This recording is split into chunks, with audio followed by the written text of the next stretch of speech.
22 minutes before 9 o'clock. Thank you for tuning in. This is the segment of the morning that we call NewsBites. Let me start over. It's the segment of AM Ocala that we call NewsBites. We take the news from around the world, we read it to you, but we don't read the whole story. We shorten it. We get to the point. We cut to the chase. We give you an opportunity to listen for 20 minutes and hear between 20 and 25 stories, usually. And it's our way of putting news back in News Talk, your way of catching up on the news without spending all day listening to your radio, watching your TV, or thumbing through the newspaper. And we try our best to squeeze in the best, most hottest, most recent stories. And the first one is only 3 minutes old. So in addition to reading the story, we'll also tell you where we're getting it from. That way you can look it up yourself. And the first one is from the Associated Press. The number of people seeking U.S. unemployment benefits rose 68,000 last week to a seasonally adjusted 368,000, the largest increase in more than a year. The surge could be a troubling sign if it lasts, but it likely reflects the difficulty adjusting for delays after the Thanksgiving holiday. The Labor Department says the less volatile 4-week average rose 6,000 to 328,750. That is close to a pre-recession level and generally a positive sign for job gains. Applications for unemployment aid are a proxy for layoffs. A steady decline over the past year suggests that fewer Americans have lost their jobs. Economists will track the next few weeks closely to see if that trend is reversing or if the surge is a temporary blip caused by seasonal adjustments. This story is out of Tallahassee. Florida's high school graduation rate continued to rise in 2013 as it has for a decade. It has now reached 75.6%. In 2003, it was just 56.5%. This year's rate amounts to a 1.1% increase over 2012 and a 5% increase over the rate in 2011. Asian females accounted for the highest percentage of students earning a diploma in 4 years at 90.8%. Black males had the lowest graduation rate at 58.9%. But the report says Black and Hispanic students who have the lowest graduation rates continue to make gains. This is a quote from Education Commissioner Pam Stewart. Florida's parents and teachers have worked very hard to help students be successful, and I want to thank them for their continued efforts to help students graduate from high school ready to move on to college and a career. The next story is from the Associated Press. The man accused of faking sign language interpretation while standing alongside world leaders like U.S. President Barack Obama at Nelson Mandela's memorial service said this morning that he hallucinated that angels were entering the stadium and suffers from schizophrenia and has been violent in the past. His name is Thamsanqa Jantji. I'm probably mispronouncing his name. He said in a 45-minute interview with the Associated Press that his hallucinations began while he was interpreting and that he tried not to panic because there were armed policemen around him. He added that he was once hospitalized in a mental health facility for more than a year. A South African deputy cabinet minister, Henrietta Bogopane Zulu, later held a news conference to announce that a mistake happened in the hiring of Jantji.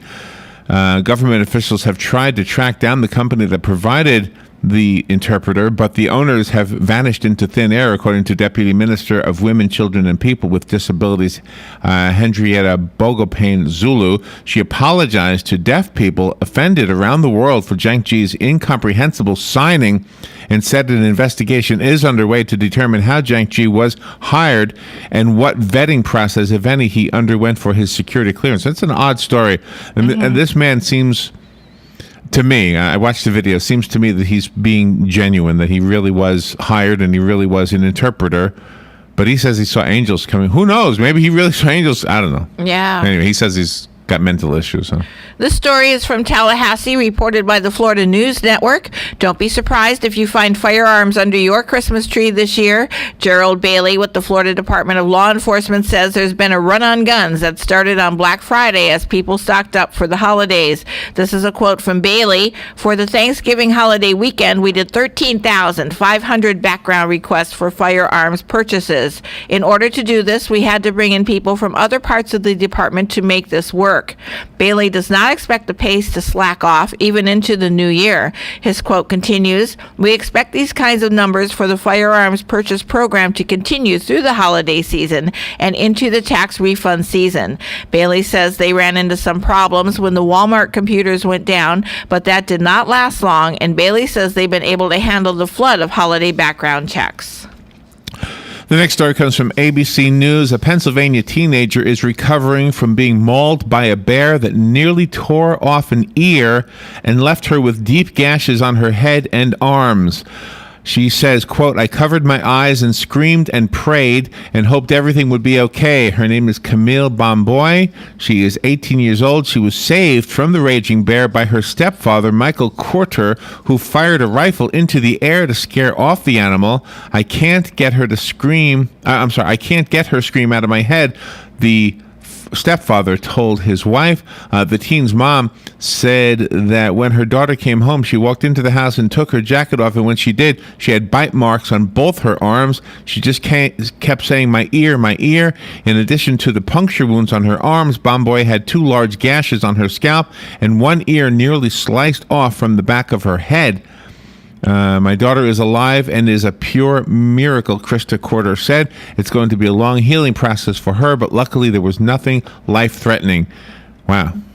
A meteor has exploded over Arizona, and a big meteor shower is beginning. A resounding boom over Tucson, Arizona roused residents from their dinner tables Tuesday and had them pointing up to the sky. The largest meteor shower of the year seemed to be giving them a sneak preview as a whopper of a rock roared past over their heads. It exploded, rattling their houses, and a dash cam captured it on video as it vanished in a bright blaze. The spectacular annual Germined meteor shower officially starts today. Now, even with 100 to 120 meteors per hour at its peak, it has given itself a tough act to follow, reported by CNN. The Associated Press has this next story. The mother of a girl involved in the case of a 6-year-old Colorado boy suspended for giving a classmate unwanted kisses says the school did the right thing by suspending the 6-year-old.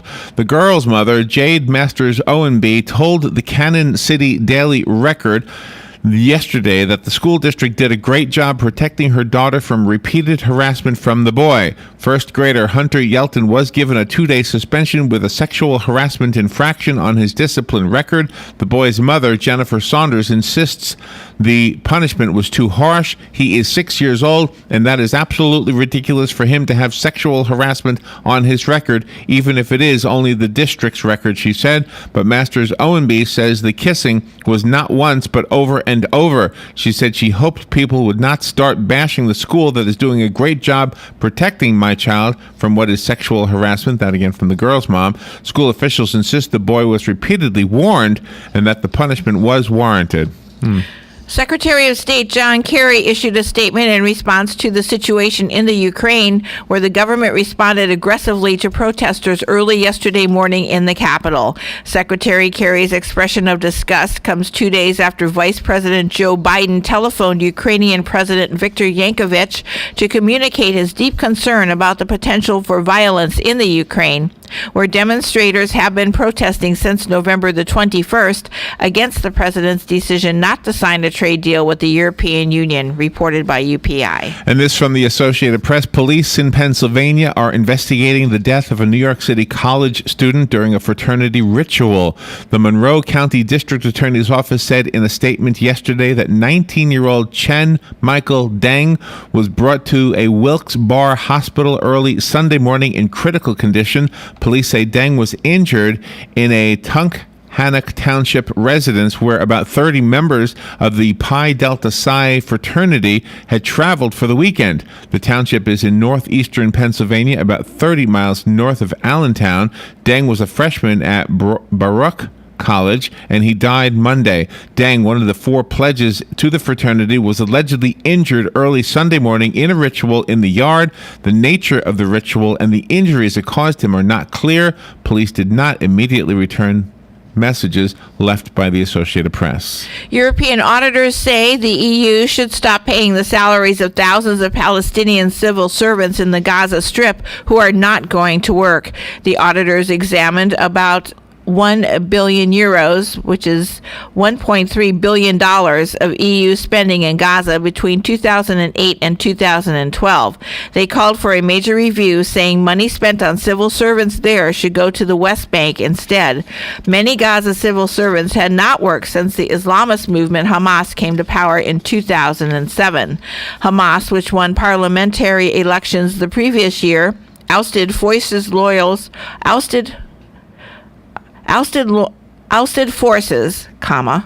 to Palestinian Authority President Mohammed Abbas and his Fatah faction, and set up a rival government. Israel subsequently tightened its blockade of the territory with Egypt's cooperation to weaken Hamas and end rocket attacks, reported by the BBC.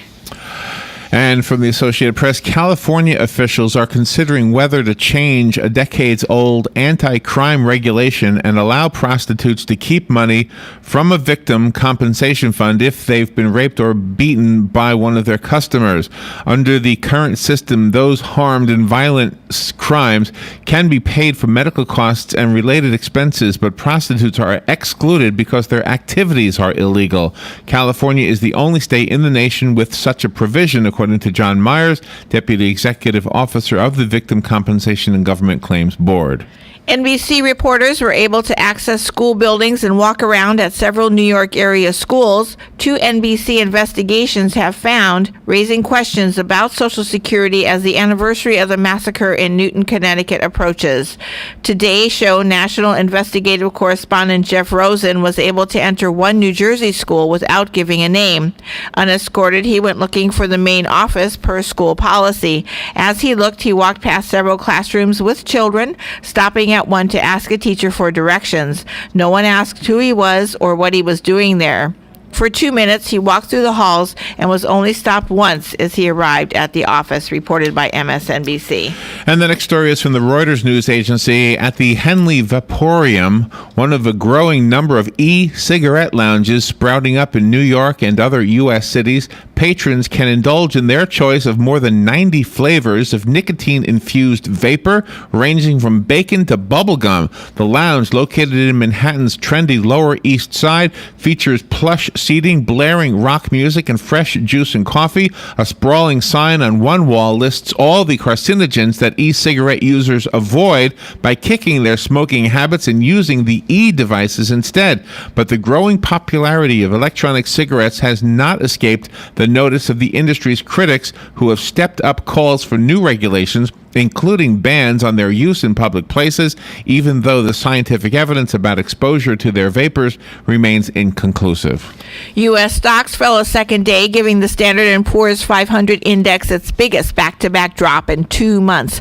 As a congressional budget accord fueled speculation the Federal Reserve could trim stimulus next week. Cisco Systems lost 1.6% after losing a European Union court bid to overturn approval of Microsoft Corporation's 2011 takeover of Skype Technologies Laboratory Corporation of America. Their holdings plunged 11% after issuing a profit forecast below analysts' estimates.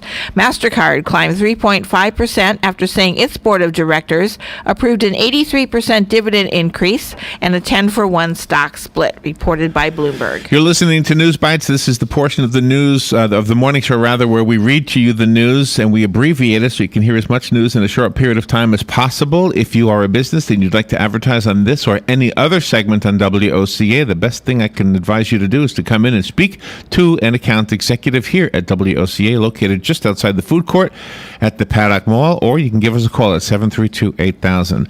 The next story is from Wired magazine.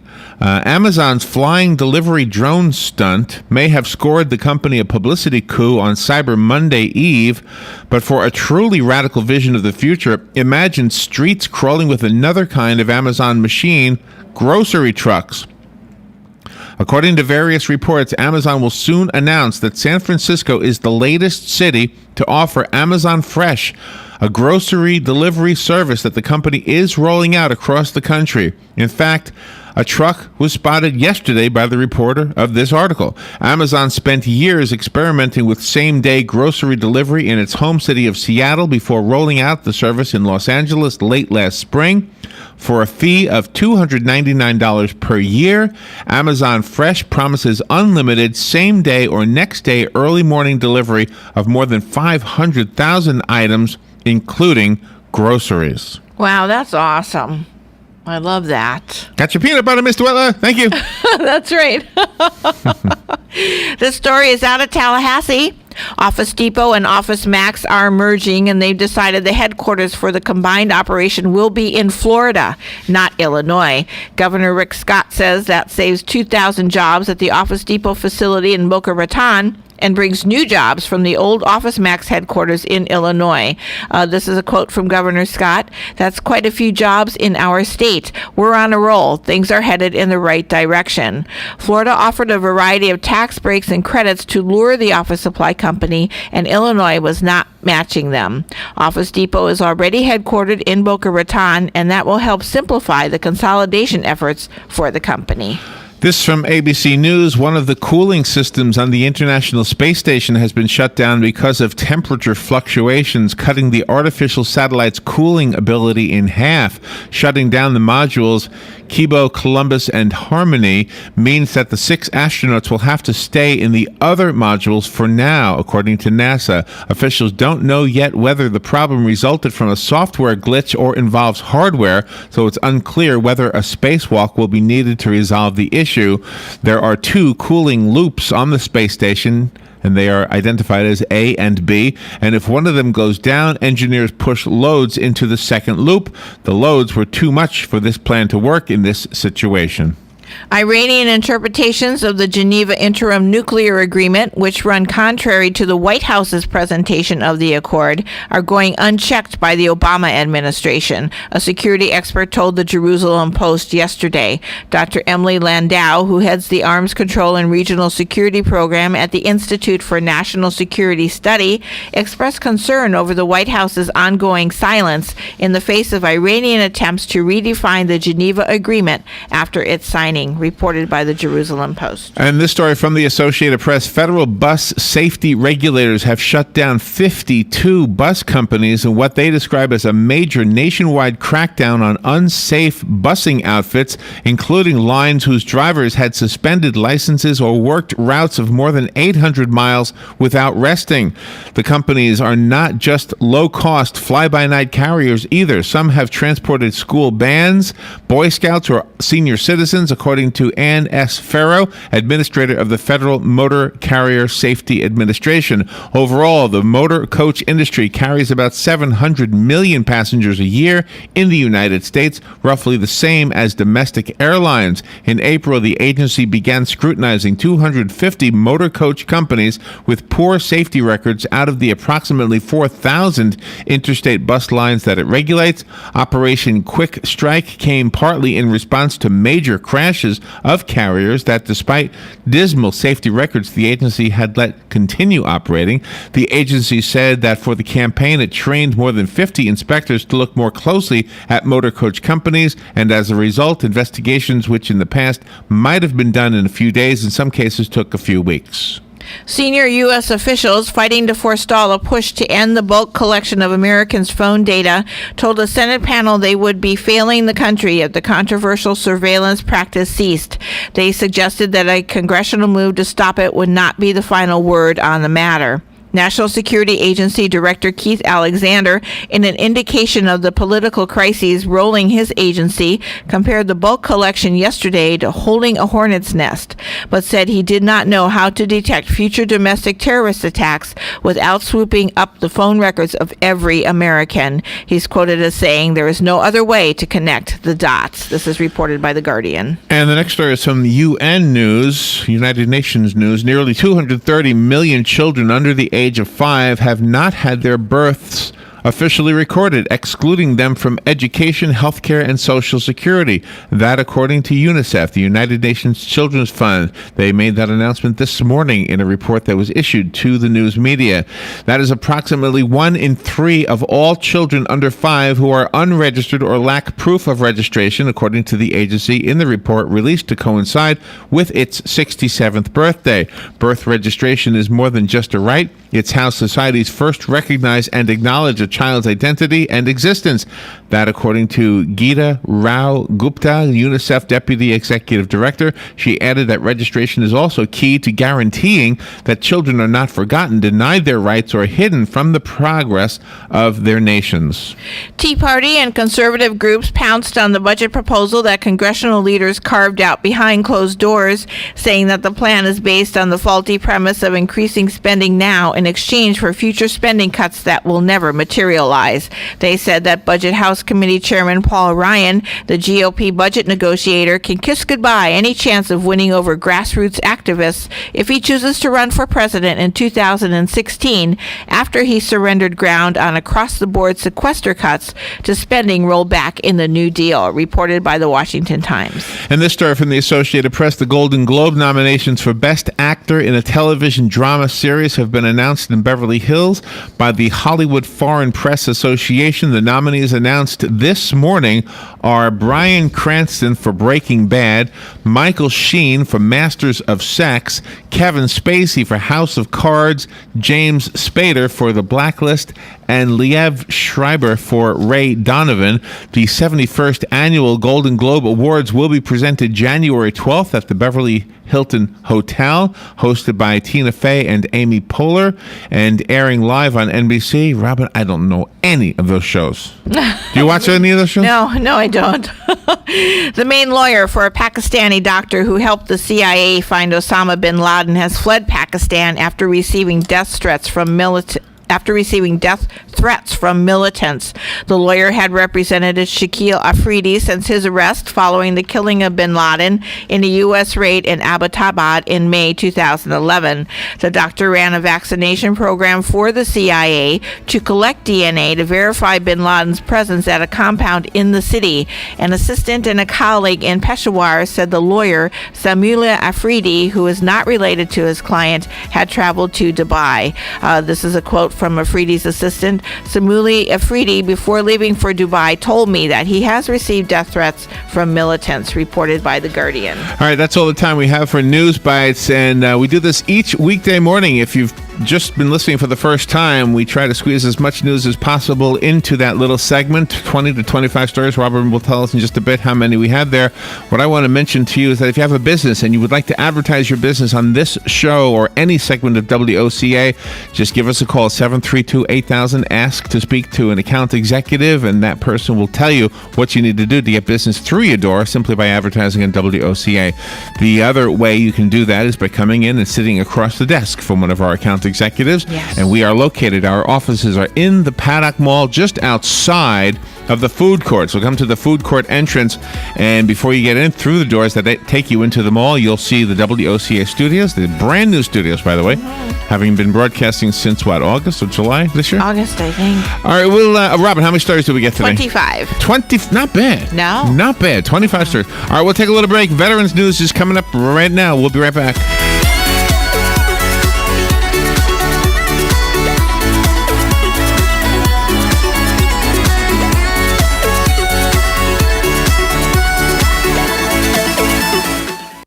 Ocala's information station, 1370 WOCA. Ocala. ABC News Now. I'm Karen Chase.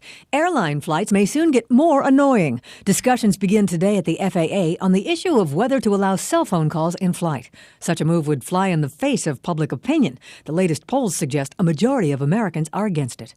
NASA scientists on the ground are scrambling to fix a cooling pump problem aboard the International Space Station. They're hoping an uploadable software patch will do the job, because if not, it would take 3 spacewalks to physically repair it. The cancer rate has climbed 8% in the past 5 years, according to the World Health Organization.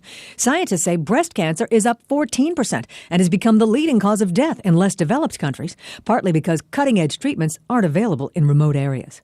The fake sign language interpreter at the Mandela Memorial says he's schizophrenic and was having hallucinations at the time. He also says he's sorry. The Senate was in session all night. Republicans refused to stop speaking to rebel against the Democratic move to end filibusters in judicial nominations. This is ABC News. Got a golfer to give a gift to? Good thing there's Golfsmith. Their team gets golfers. You could even say they're experts. Actually, that's what they are. Golf gift experts. And they know the perfect gift for your golfer, whether they're a local legend or a dedicated duffer. Found it! With the best selection of clubs, clothes and high-tech gadgets, all at